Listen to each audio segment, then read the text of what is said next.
Buen día, somos el grupo 1 del curso de Mecánica de Materiales 1 del bloque Pre-CIB 05A01M. El docente es el ingeniero Samir Arévalo Vidal.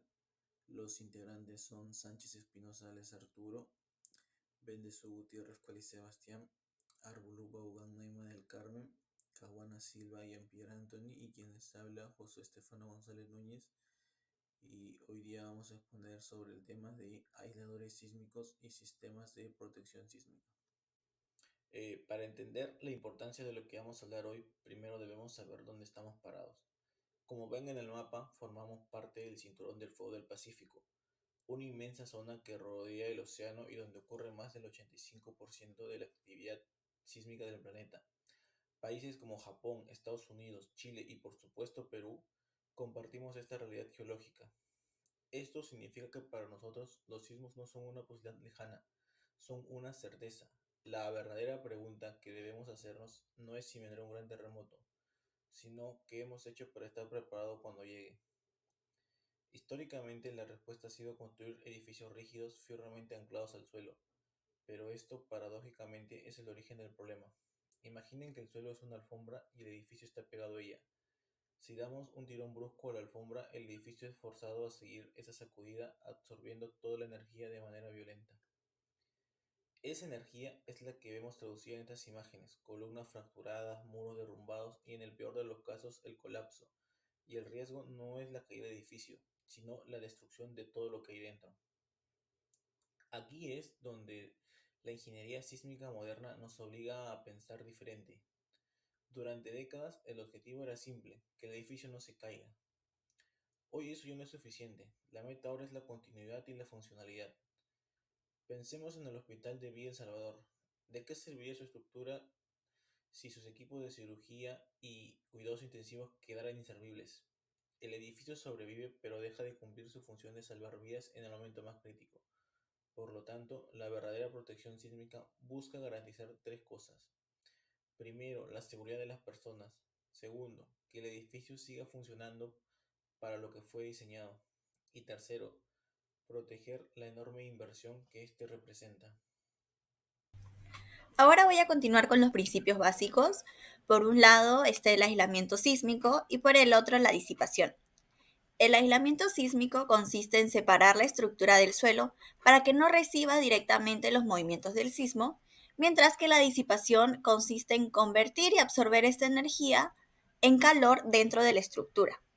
En el siguiente video se puede observar que hay dos modelos, uno con aisladores y uno con aisladores y otro sin aisladores.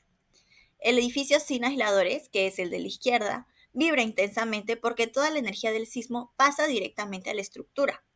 En cambio, el modelo con aisladores en la base reduce la transmisión del movimiento y también disipa parte de la energía. Aunque el aislamiento busca principalmente separar el movimiento del suelo, también cumple una función de disipación, ya que los materiales de los aisladores, como pueden ser caucho o plomo, absorben y transforman parte de la energía sísmica en calor o deformaciones controladas. En conjunto, el aislamiento y la disipación logran que el edificio reciba menos energía del sismo y pueda mantenerse más estable por mucho más tiempo. Tipos de sistemas. Tenemos como primero el aislador elastomérico con núcleo de plomo, también conocido como LRB. Aislador sísmico de doble péndulo de fricción. Y por último, disipadores sísmicos Taylor, que son amortiguadores de fluido viscoso.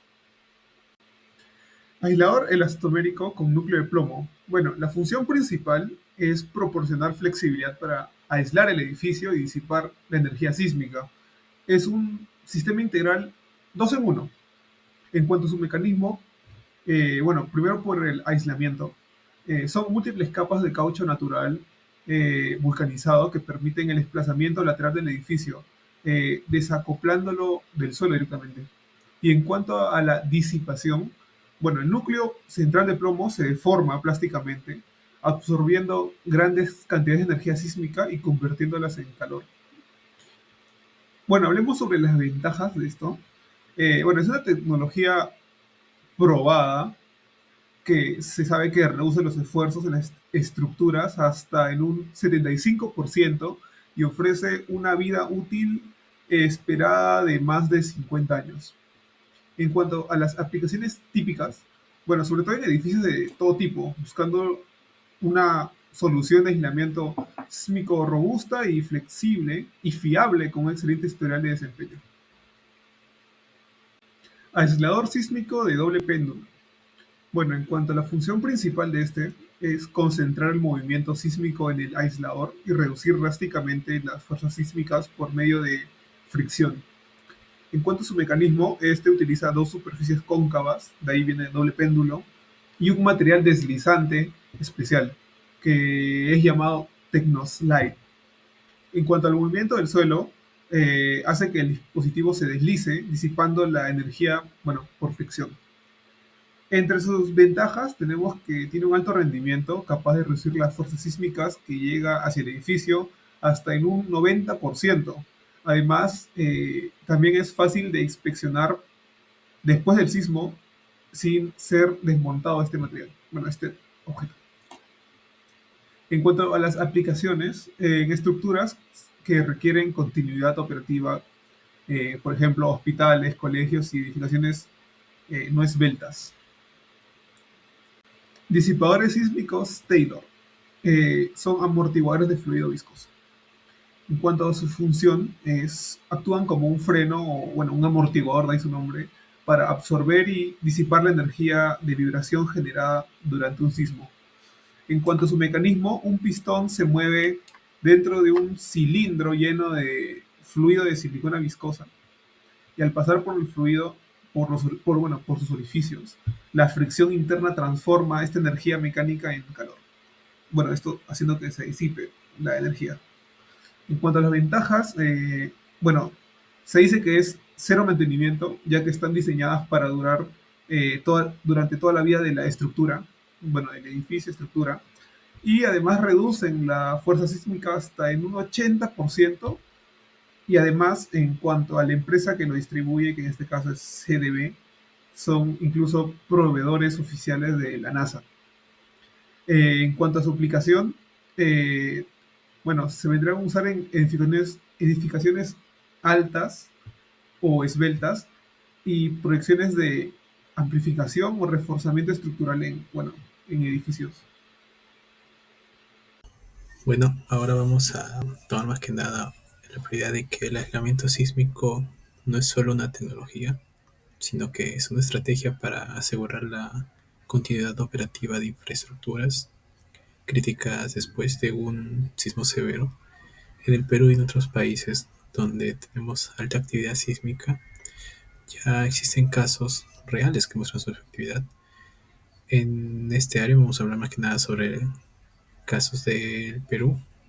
Vendría siendo, por ejemplo, el Hospital de Emergencias de Villa Salvador, que está ubicado en Lima, es uno de los ejemplos más representativos. Utiliza aisladores elastoméricos que permiten que el edificio permanezca operativo incluso después de un sismo fuerte.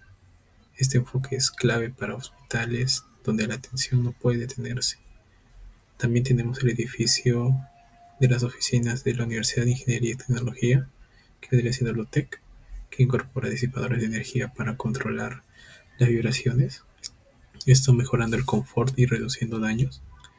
Otro gran ejemplo, aunque no es directamente el Perú, sino es de nuestro vecino los chilenos, vendría siendo el puente Marga Marga, donde se usan aisladores para proteger la estructura más que nada.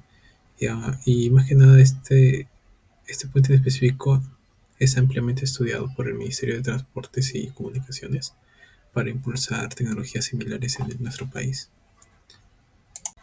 Bueno, ahora como ejemplos internacionales tenemos el Aeropuerto Internacional de Kansai, que vendría siendo en Japón.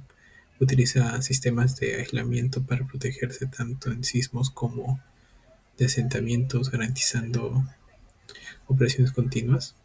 Posteriormente en Estados Unidos tenemos edificios históricos como el Ayuntamiento de San Francisco y el Ayuntamiento de Los Ángeles, que fueron reforzados con un aislamiento sísmico combinado combinando más que nada la preservación arquitectónica con seguridad estructural. Nuevamente también en Chile, en la Torre Titanio, la Portada y el Hospital Militar de Santiago demostraron excelente desempeño durante el sismo que ocurrió en el 2010, validando el uso de aisladores en edificios altos y hospitales. Y en Nueva Zelanda, el Te Punikokiri en Wellington aplica aisladores de triple péndulo combinado con disipadores, un ejemplo de integración avanzada para máxima producción sísmica. Eh, en estos casos, más que nada, podríamos darnos cuenta de que muestra que el aislamiento sísmico no es experimental, es una solución probada. Su aplicación en hospitales, en edificios estratégicos y puentes permite reducir daños, prevenir ya sea desastres, salvar vidas y mantener un funcionamiento de la infraestructura esencial tras un sismo. Bueno, ahora voy a hablar sobre la normativa y diseño y diseño básico. Bueno, ahora, la norma E031, llamada aislamiento sísmico, complementa la norma E030 de diseño sismo resistente. Y este establece los requisitos y métodos para diseñar edificios que usan sistemas de aislamiento sísmico, los cuales reducen los daños durante un terremoto. Y eso además brinda un marco legal y técnico que promueve el uso seguro y estandarizado de estas tecnologías en el Perú, mejorando la seguridad en las construcciones. Ahora, para explicar un poco cómo va esto del periodo y aceleración sísmica, en el gráfico podemos ver cómo funciona con un diseño de aislamiento sísmico y cómo se utiliza en el gráfico de espectro. En el eje vertical tenemos la aceleración sísmica, y en el eje vertical tenemos el periodo. Bueno, cuando el periodo es muy corto, por ejemplo el 0,1 segundos, significa que el edificio es muy rígido y responde de manera casi inmediata al movimiento del suelo. En esta zona la aceleración es bastante alta, lo que quiere decir que la fuerza sísmica que actúa sobre la estructura es grande. Bueno, a medida que el periodo aumenta, la curva también sube hasta llegar en su punto máximo, que es alrededor de un segundo. Bueno, en ese punto lo que ocurre es que algo que se llama resonancia, cuando el periodo del edificio coincide con el movimiento del suelo. Esto genera que las vibraciones se amplifiquen y que las estructuras reciban mayores aceleraciones y esfuerzos internos, por lo que puede llegar a sufrir más daños. Ahora, después de ese valor, llega al periodo de 2 segundos o más. La aceleración comienza a disminuir. Eso sucede porque las estructuras son más flexibles, como los edificios altos o los que tienen sistemas de aislamiento sísmico. Bueno, estos tardan más en vibrar y por lo tanto sienten menos la fuerza del sismo. En resumen, el aislamiento sísmico busca precisamente eso, aumentar el periodo del edificio para desplazarlo hacia la parte derecha del gráfico, o sea, fuera de la zona de resonancia, donde la aceleración es mucho menor. De esta manera se logra reducir la fuerza sísmica y proteger mejor la estructura. Bueno, para ya casi terminar, vamos a hablar sobre las conclusiones que tenemos. Y bueno, la tecnología de protección de sísmica, aislamiento y disipación es esencial para la resiliencia en zonas de alto riesgo como Perú. Pero bueno, ¿qué beneficios clave tenemos en acá? Bueno, esta tecnología es esencial para la resiliencia en zonas de alto riesgo sísmico y sus ventajas se centran en 3 ejes. Primero, la máxima seguridad. Esto reduce drásticamente la fuerza sísmica que llega a las estructuras, minimizando el riesgo del colapso. Funcionalidad post-sismo. Bueno, acá el objetivo principal es garantizar que edificios críticos, como los hospitales, sigan funcionando inmediatamente después del sismo. Ahora, durabilidad. Esto disminuye el daño colateral, estructural y no estructural, asegurando la integridad del edificio a largo plazo. Bueno, después de tener todos estos beneficios, también tiene retos que abordan en el Perú. Esto sería el costo inicial, que es el principal obstáculo, ya que es la inversión inicial, aunque esta se compensa con creces, ya que por los ahorros que tienen en reparaciones y la continuidad operativa. Ahora, la capacidad de difusión es otro reto. Esto ya que requiere una mayor difusión de técnica y formación especializada en este diseño. Y también la aplicación en la norma es E.031. Esto para asegurar el uso correcto y masivo de la industria. En resumen, la protección sísmica es la inversión estratégica que permite al país transitar de una ingeniería a no un colapso, a una resiliencia total. Bueno, ahora para el tema de bibliografía, vamos a hablar para ver qué bibliografía usamos para hacer este informe. No investigamos esto en el vacío, nuestro trabajo tiene un respaldo, que primero, la base teórica lo agarramos de fuentes internacionales, como el libro de Anil Chopra, que es un referente en la dinámica de estructuras. Luego, para la aplicación en el continente, usamos informes técnicos especializados, como el de CAF, Banco de Desarrollo de América Latina.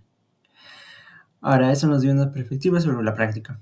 Ahora, lo importante que está pasando en el Perú, lo usamos para todo nuestro análisis y diseño. Está anclada la normativa peruana vigente, específicamente la norma técnica E.031, el aislamiento sísmico del Ministerio de Vivienda.